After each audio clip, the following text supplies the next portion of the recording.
Maging Ilang sarap. beses ka nang umakyat dito. Ilang beses ka na rin nagpanggap sa harapan ko. Hala, grabe siya. Busy ako. Ngayon, magkaharap tayo. Sabihin mo kung ano yung totoo. Yun na nga, hanapan mo ako. Hindi ka naghahanap, Day. Nag Yun ang totoo. Naghahanap na nga ako ngayon. Para pag sampa ko sa may kabig dyan. Ganyan kapag na-booking na. Okay lang naman. Marami palang basher dito.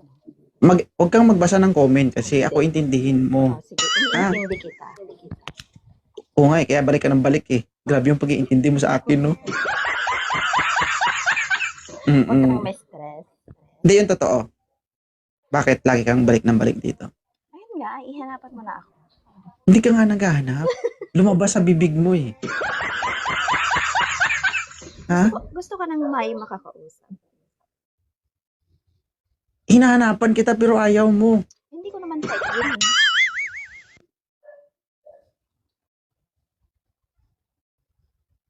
Pwede magsabi ng totoo. Ayun nga, yun nga yung totoo.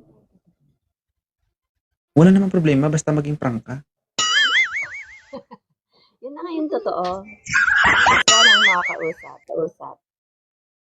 Hindi naman ako nagbibigay ng kausap dito. Alam mo, wanted sweetheart ito. Jowa ko Huwag ka yan. magbasa ng comment. Hindi Ako ako intindihin nagbabasa. mo. Tinitignan kita. Tinitignan mo ko. Bakit? Ha? Alam mo kung sinabi mo sa akin kung anong Siyempre, kailangan kausap mo, kita. maiintindihan ko. Mahirap kasi kapag idadaan natin siya kung saan-saan. Pwede namang diretsahan, di ba? Huwag mo nang pahirapan yung sarili mo. Uy, hindi naman pinapahirapan yung sarili ko. Kapag itutok mo, alalayan ko na lang. Para sa'yo. Ibang tutok na tayo. Hindi kasi, may gusto kang tubukin, hindi mo matubok. Alam mo kung bakit? May kulang. Ikaw din, ikaw yung mahihirapan. Yun nga. Oh, tingin ka sa akin. Tingin ka sa mata ko habang nagsasalita ka. Ayun nga, ihanapan mo ako ng makakausap. Hindi ka kasi naghahanap. Lumabas sa bibig mo kanina.